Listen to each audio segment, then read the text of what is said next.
Hello दोस्तों, IICT online class की एक और नई वीडियो पर आप सभी साथियों का बहुत बहुत स्वागत है। दोस्तों, आज की यह वीडियो आप सभी के लिए बहुत ही इम्पोर्टेंट है। इसमें आपको बताया जाएगा कि भारत के राष्ट्रीय प्रतीक क्या है और उनकी क्या क्या विशेषताएं हैं। उन सभी प्रतीक के बारे में जानकारी आपको देने वाले हैं। तो दोस्तों, वीडियो आप सभी के लिए बहुत ही हेल्पफुल रहेगी। पूरी वीडियो को देखें जिसमें आप सभी को बहुत ही अच्छा ज्ञान प्राप्त होने वाला है। तो आइए शुरू करते हैं।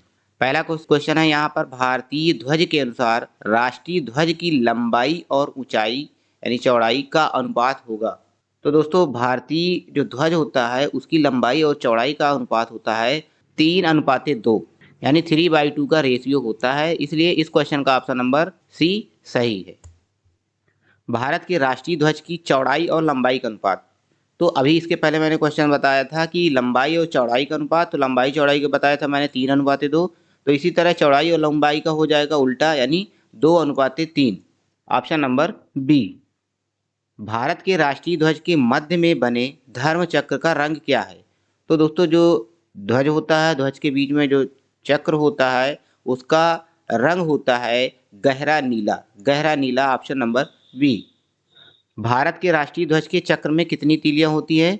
तो भारत के जो राष्ट्रीय ध्वज का चक्र होता है तो उसमें तीलियां होती हैं 24, यानी ऑप्शन नंबर डी 24। स्वतंत्र भारत के राष्ट्रीय ध्वज का डिजाइन निम्नलिखित में से किसने बनाया था? तो स्वतंत्र भारत के राष्ट्रीय ध्वज का डिजाइन जो बनाया था वो है श्री पिंगाली वेंकैया। पिंगाली वेंकैया ने स्वतंत्र भारत के जो राष्ट्रीय ध्वज है उसका डिजाइन तैयार किया था पिंगाली वेंकैया ने। भारत का राष्ट्रीय गान जो नेशनल एंथम है वो राष्ट्रगान क्या है? तो आप सभी को पता होगा कि भारत का राष्ट्रगान है जन गण मन। Option number C, Jana Gana मन। भारत के राष्ट्रीय गान के रचयिता हैं। तो भारत के राष्ट्रीय गान के रचयिता क्या हैं? भारत के राष्ट्रीय गान के रचयिता आपको पता होगा। तो भारत के राष्ट्रीय गान के रचयिता हैं ऑप्शन नंबर बी, यानी रविन्द्रनाथ टैगोर। राष्ट्रीय गान जनगण मन सर्वप्रथम कब और कहाँ गाया था? तो राष्ट्रीय गान जो जनगण मन है वो सर्वप्रथम गाया गया था 1911 में कलकत्ता में। 1911 में कलकत्ता में गाया गया था जनगण मन। ऑप्शन नंबर ए सही है। भारत के राष्ट्रीय गान जनगण मन को संपूर्ण रूप में गाने में कितना समय लगता है? तो दोस्तों, आपने पढ़ा भी होगा, ये छोटे से जब आप पढ़ते आ रहे होंगे तो किताबों में मिला होगा कि राष्ट्रगान का समय कितना होता है। तो राष्ट्रगान का जो संपूर्ण गाने का समय होता है वो होता है 52 second. Option number B, 52 second. Bharat का राष्ट्रीय प्रतीक है, भारत का राष्ट्रीय गीत है। तो भारत का राष्ट्रीय गीत क्या है? भारत का राष्ट्रीय गीत क्या है? भारत का राष्ट्रीय गीत है वंदे मातरम। वंदे मातरम भारत का राष्ट्रीय गीत है। भारत के राष्ट्रीय गीत के रचयिता हैं। तो भारत के जो राष्ट्रीय गीत है वंदे मातरम, वंदे मातरम के रचयिता कौन है? वंदे मातरम के रचयिता है Bankim Chandra Chatterjee. Bankim Chandra Chatterjee, option number B. Bharat के राष्ट्रीय गीत के रचयिता बंकिम चंद्र चटर्जी हैं। भारत के राष्ट्रीय गीत के गायन की अवधि क्या है? तो भारत का जो राष्ट्रीय गीत है उसके गायन की अवधि क्या है? तो भारत की जो राष्ट्रीय गीत है उसके गायन की अवधि है 52 सेकेंड। 52 सेकेंड गायन की अवधि है। भारत का राष्ट्रीय गीत वंदे मातरम सर्वप्रथम कब गाया गया था? तो भारत का राष्ट्रीय गीत जो वंदे मातरम है सर्वप्रथम गाया गया था।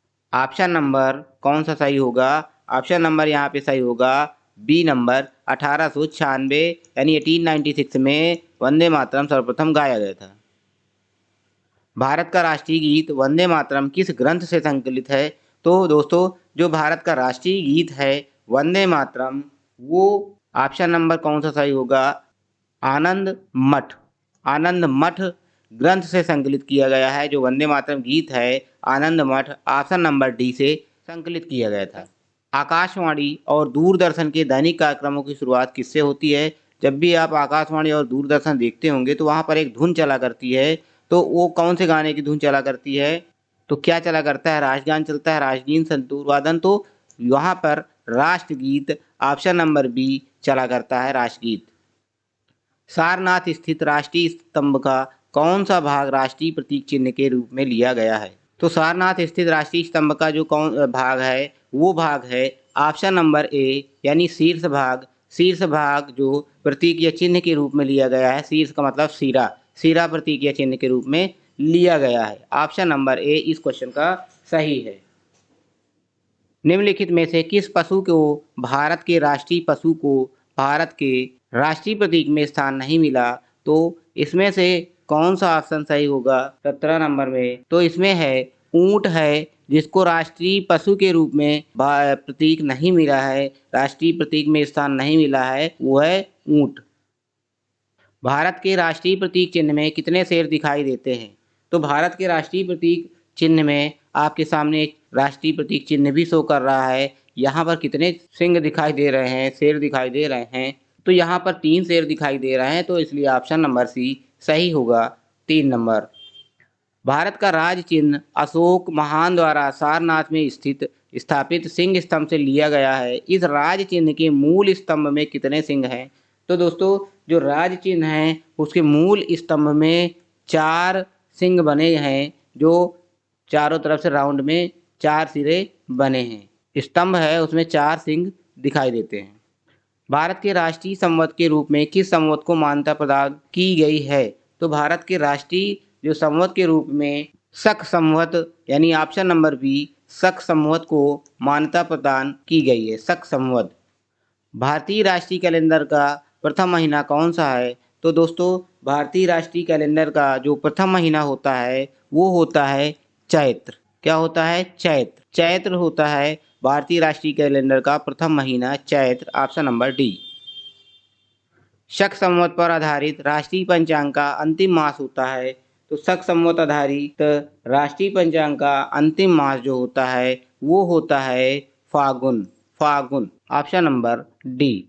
भारत का राष्ट्रीय पशु है। तो भारत का राष्ट्रीय पशु आपको पता भी होगा कि भारत का राष्ट्रीय पशु है बाघ। ऑप्शन नंबर सी, बाघ। बाघ से पूर्व भारत का राष्ट्रीय पशु था। तो बाघ से पहले भारत का राष्ट्रीय पशु कौन था? कौन था जल्दी बताएं। भारत का राष्ट्रीय पशु बाघ से पहले कौन था? वो था सिंह। सिंह बाघ से पूर्व भारत का राष्ट्रीय पशु था। भारत का राष्ट्रीय पक्षी है। तो भारत का राष्ट्रीय पक्षी आप चित्र से भी देख के बता सकते हैं। तो भारत का राष्ट्रीय पक्षी है मोर। मोर यानी मयूर।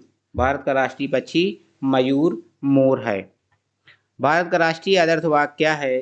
भारत का राष्ट्रीय आदर्श वाक्य क्या है? तो दोस्तों भारत का राष्ट्रीय आदर्श वाक्य क्या है? जल्दी जल्दी आप कमेंट बॉक्स में इसका उत्तर देंगे। भारत का राष्ट्रीय आदर्श वाक्य क्या है? तो दोस्तों मैं आपको बताऊंगा भी, लेकिन आप कमेंट में अपनी राय जरूर दें। भारत का राष्ट्रीय आदर्श वाक्य है सत्यमेव जयते। सत्यमेव जयते भारत का राष्ट्रीय आदर्श वाक्य है। ठीक है दोस्तों। तो दोस्तों ये था आप सभी के लिए महत्वपूर्ण भारत के राष्ट्रीय प्रतीक। आशा करता हूँ ये वीडियो अच्छी लगी होगी। अगर वीडियो अच्छी लगी हो तो वीडियो को लाइक करें। चैनल में नया हो तो चैनल को सब्सक्राइब जरूर कर लें। इसी तरह की जीके की या कंपटीशन की वीडियोज आपके सामने लेकर आते रहेंगे। तो दोस्तों अगर आप चैनल में नए हो तो चैनल को सब्सक्राइब करना बिल्कुल भी ना भूलें और अपने दोस्तों को भी शेयर कर दें, ताकि ज़्यादा से ज़्यादा लोग अपने ये कंपटीशन की तैयारी अच्छे से कर सकें।